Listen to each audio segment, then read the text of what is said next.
दिवसाची सुरुवात येशूबरोबर. आपल्या जीवनामध्ये मनुष्य बघा धावपळ, आयुष्यभर धावपळ करत असतो. जे काही मिळवायचं ते सगळं तरुणपणातच मिळवण्याचा प्रयत्न करतो आणि मग वय झालं की आता सर्व संपलं आहे असं आपल्याला वाटतं किंवा मनुष्याला वाटतं. आणि गंमत अशी आहे बघा की मनुष्याला लवकर मोठं व्हायचं असतं, परंतु मोठं झाल्यानंतर असं वाटतं की लहानपण बरं होतं. आणि जेव्हा आम्ही देवाबरोबर चालतो त्यावेळेस वय हा मुद्दा राहत नाही, वयाचा प्रश्न येत नाही, कारण आमच्या जीवनामध्ये पुढे चांगलं येणार आहे. जेव्हा आम्ही देवाबरोबर चालतो वय हा मुद्दा राहू शकत नाही.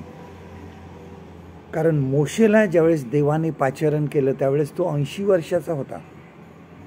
अब्राहमाला मूल झालं त्यावेळेस तो 100 वर्षाचा होता.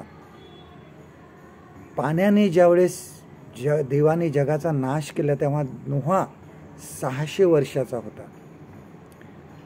आपले वय हे देवासोबत चालायची बाधा नाही आहे, कारण ह्या उतार वयामध्येच ह्यांनी देवाचं गौरव बघितलं.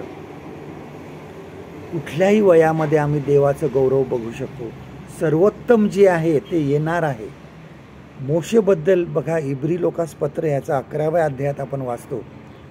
हिब्रूज चॅप्टर 11 ह्यामध्ये आपण मोशेविषयी बघा लिहिलेलं आहे. त्याबद्दल आपण बघा मोशेबद्दल वाचतो बघा वचन 27 वर्स 27.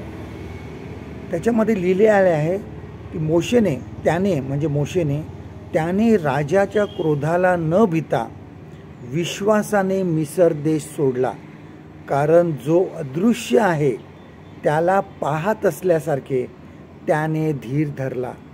बघा ह्या वयामध्ये सुद्धा त्याला ते सर्वोत्तम जे येणार आहे त्याची तो वाट बघत होता.